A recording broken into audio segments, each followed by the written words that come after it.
want to speak to veteran attorney Hugh Small as it relates to the thing that is going around. Everybody is trying to figure out what is happening, especially amongst the people. So we can get some clarity. We turn to Hugh Small to give us some clarity. Good afternoon, sir. Good afternoon, Muta. Yes, sir. I see that you get a job on this group of ones who is going to shape Jamaica differently. It's a voluntary service. It is not a job. Well, but very important, most important, not... I agree with you. Yeah, not since 1962, this has happened. So we really want to know, firstly, what is it that you and the group is doing, is going to do at this moment?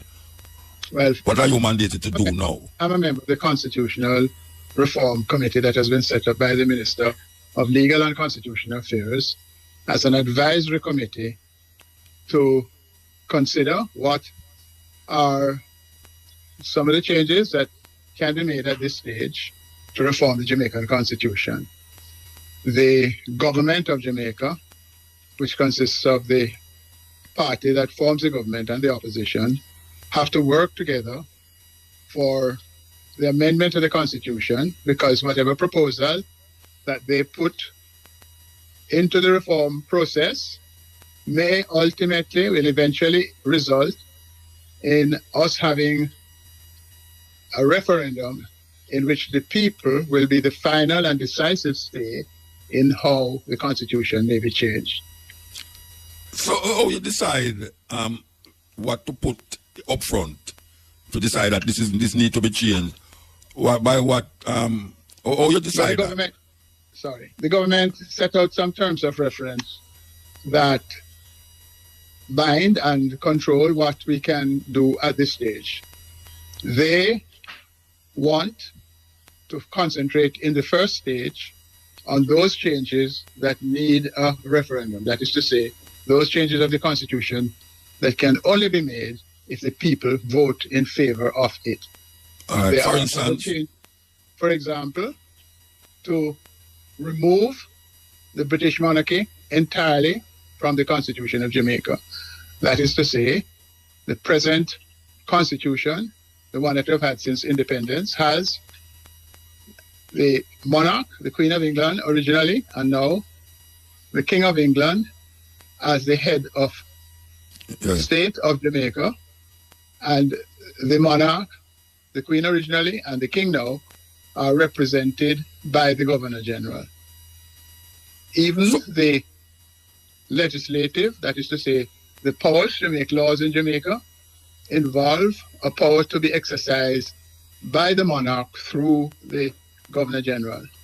And one of the basic changes that has to be made now, that it is proposed to make now, is that the British monarch will be completely removed from the Jamaican Constitution, and we will have to have a head of state that is created by the Jamaican people to be the office, the institution that will play that role, all the roles that the King of England now plays. All right, so that means they're going to get rid of the Governor General, and they're going to get rid of what in the Constitution can be gotten rid of without returning to the Constitution to not validate it. In other words, are we going to use the yardstick of the Constitution to decide that this must stay and this must not stay? Or how you work that out? Yes, we have to use the yardstick of the Constitution, because all of the institutions of government in Jamaica are created under the Constitution. The Constitution is the supreme law of the land. Yes. Even the Parliament is established by the Constitution. The court system is established by the Constitution. And so we are going to have to follow the Constitution and the procedure that the Constitution sets out for getting rid of the British monarch. And there is something available in the Constitution of how to get rid of the monarch. Yes, and it requires that a law is tabled in the House of Representatives. It has to sit on the table for 3 months before the debate starts. After the debate takes place, there has to be a vote on it in the House of Representatives. Then there has to be another period of waiting before it goes to the Senate. And after it goes to the Senate, there is another waiting before the people vote upon it in a referendum. And a referendum is the final stage of lawmaking that brings about those sections of the Constitution that are deeply entrenched, and those include the monarch as the head of state and the monarch as part of our legislation process. All right, so we get rid of the the king and the governor general office. Who is it that is going to select now the leader of the country, and what form of representation the people is going to get from that person? Well, there have been consideration of this point for many years here in Jamaica, but we have never got around to the present state where we are, where it's to actually take action. So that in 1995, there was a report that recommended that the head of state of Jamaica would be a president. And the president would have certain powers that included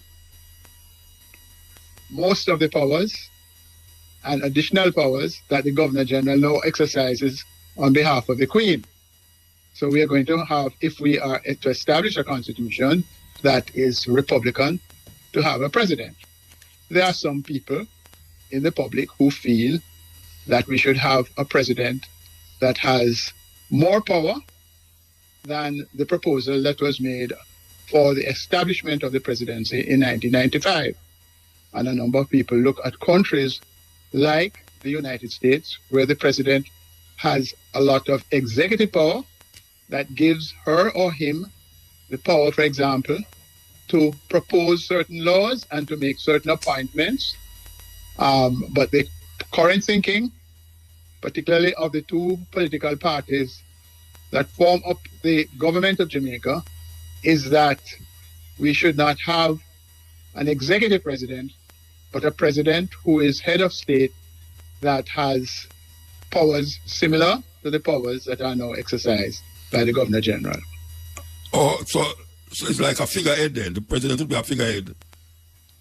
Well, I don't want to call the president a figurehead, because the president would come into being as a result of the vote at the referendum.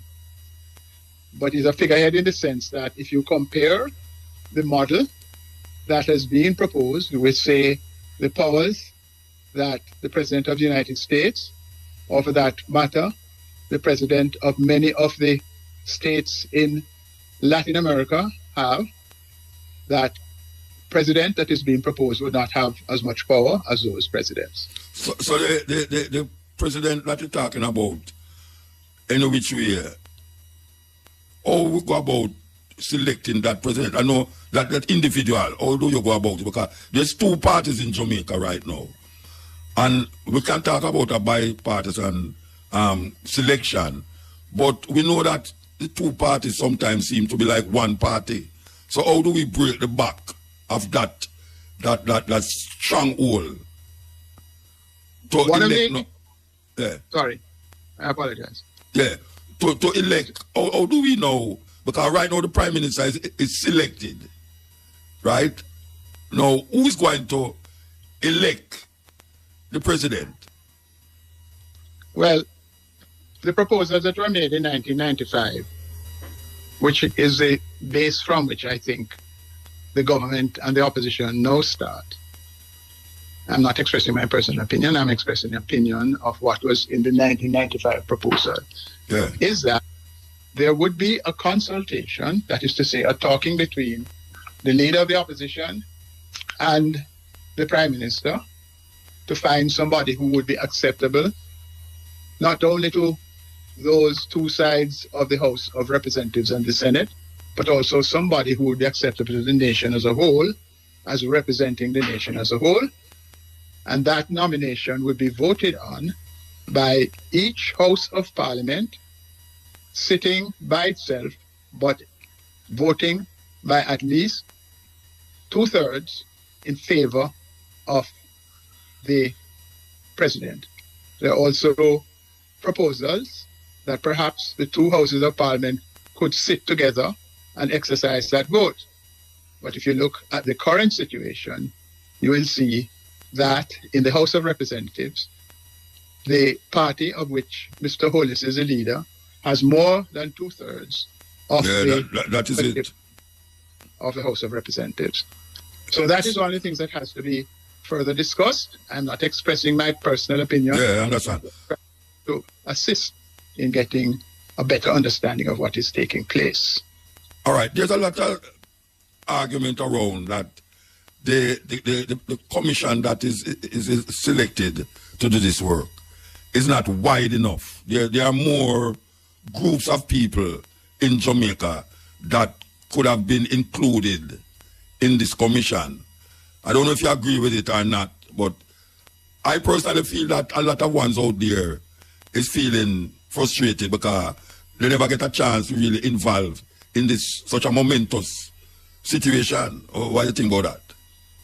I think that is a point of view to which we have to listen, because the structure of our parliament is based upon first past the post. That is to say, we vote in constituencies, and the person who gets the majority, that is, the votes cast plus a majority of as little as one, becomes a member of parliament. We do not have a system of proportional representation, so that there are a number of people and a number of opinions that are not represented in the way in which the parliament is now constituted. And the constitution itself, the Constitution of Jamaica, recognizes the structure of constituencies and the structure of the House of Representatives being based upon the representative being elected on a constituency basis. You mean, all right. The idea, all right, you see, people look on the American system a lot of time and come to the attention, come to the thing that the American idea of a president and the governors, which we know that America is a continent and each state is like the governor is like the prime minister of that country, but yes, they have the executive first, which is the president. Now, with the president is always, in terms of the vote, is always either the Republican Party or the Democratic Party. I kind of say a grip. There's a grip without trying to get in somebody else in this thing. Like a next party, have independent party in America that no care what them do, they can't break the back of the two political parties. It's either the president going to come from one or the other party. I kind of don't understand how we're going to break the back that these two parties who's continuously either, how we break the back of that to get someone else inside of that. All right, before I answer that, let me complete the answer to the first question. You heard me cough because I was having a, tickling in my throat. The Constitutional Reform Committee that has been appointed includes representatives of the party that forms the government and representatives of the party that forms the opposition. But in addition to that, there are representatives of the church. There are representatives of youth. There are representatives of other different interests within the society. But those persons, by and large, have been chosen by the government and the opposition. They also have some constitutional law representatives, like Dr. Lloyd Barnett and Mr. Richard Albert, Professor Richard Albert, so that it is not accurate to say that only the viewpoints of the government and the opposition are represented on the Constitutional Reform Committee. But coming now to your wider question about other points of view and how it can be changed. The way the Constitution is now set up, because representatives who go to the House of Representatives have to win a seat in a specific constituency, and because the Senate is made up based upon which party has the majority to be able to form the government, and which party has the position to be able to form a leader of the opposition, or be able to have its leader appointed a leader of the opposition. We do not have represented in the parliament, that is to say, in the House of Representatives or in the Senate, other points of view. There was an attempt when Mr. Patterson was the Prime Minister, and I think another attempt was made after that, for the government to appoint two persons from amongst its nominations to the Senate who were not members of the party that formed the government. And I think on that occasion, Mr. Douglas O'Rain, if I recall correctly, and Professor Trevor Monroe were two of those persons appointed.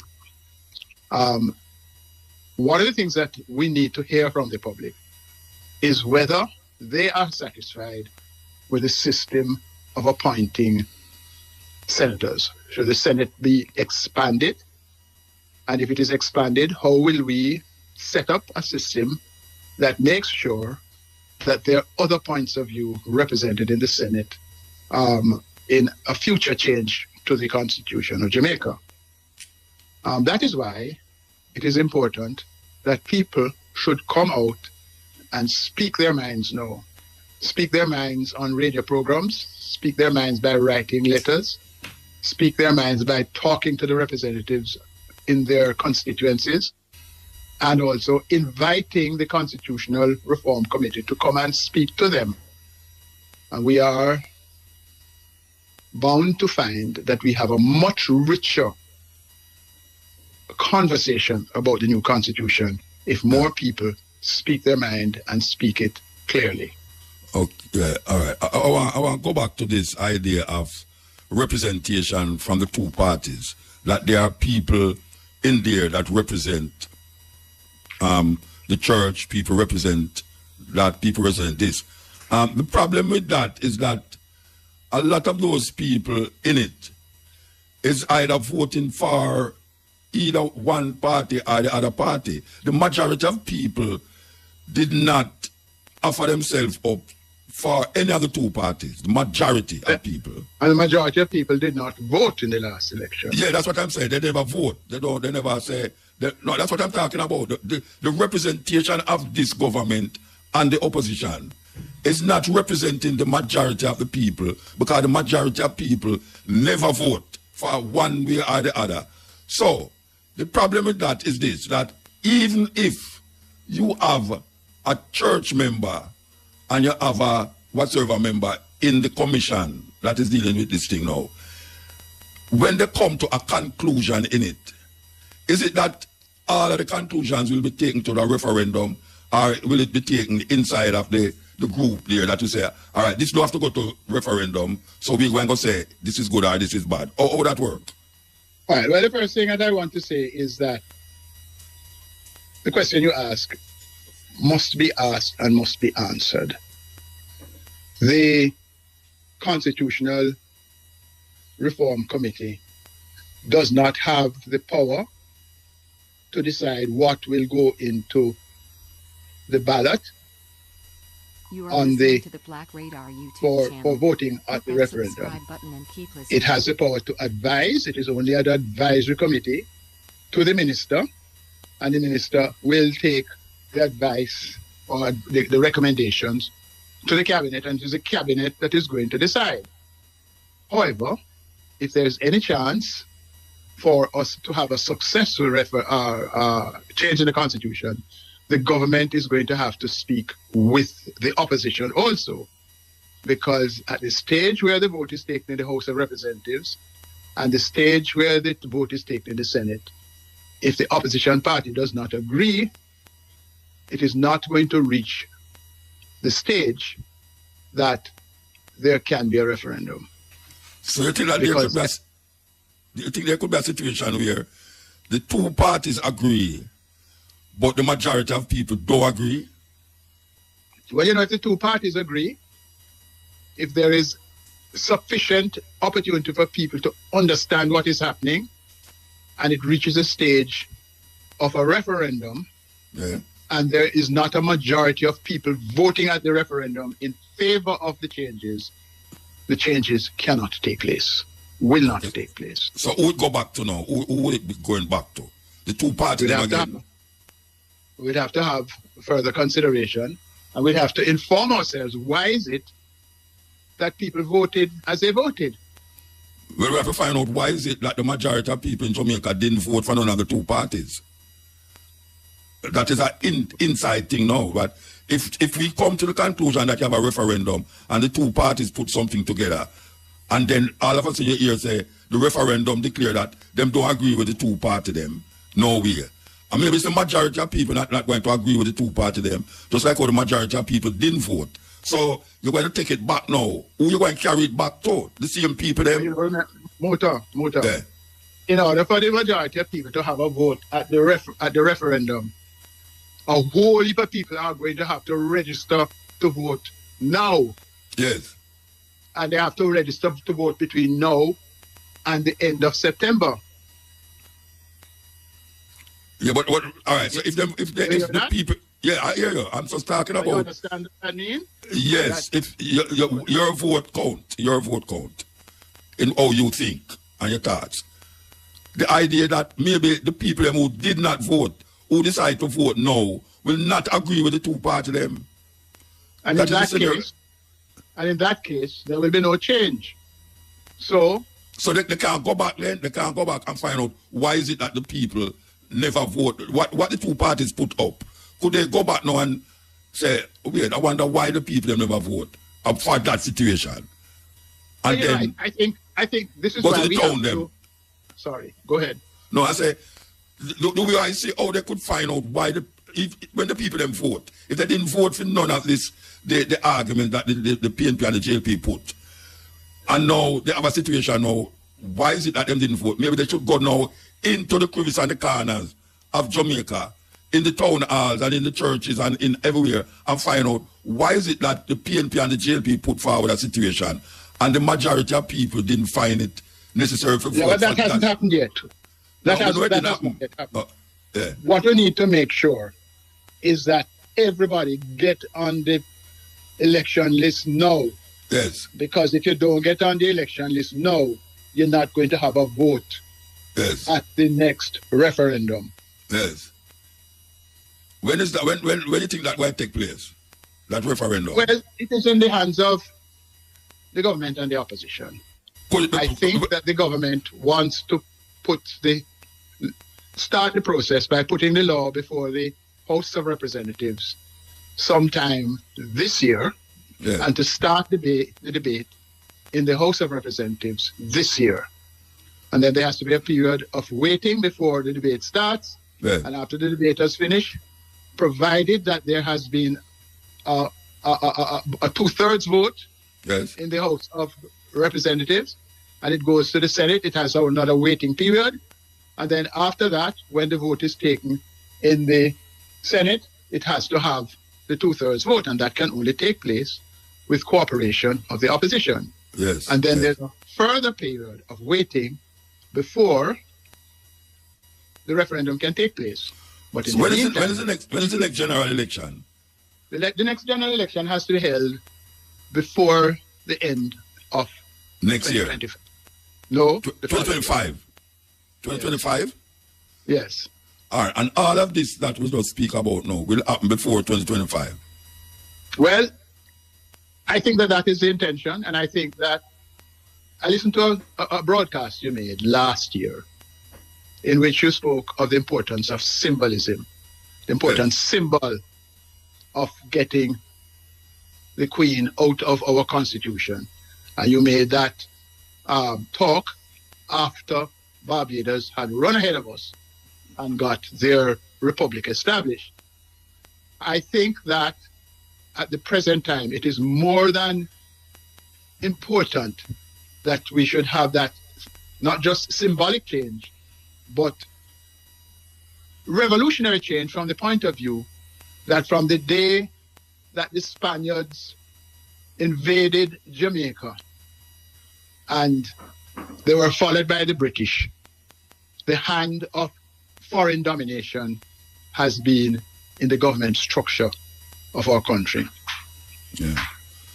So the next after the Republic, after the Queen and not Queen, the King and the Governor General part ways with us, what is there a like 1, 2, 3 after that? This is 1. After that, that is 2. We're going to do that.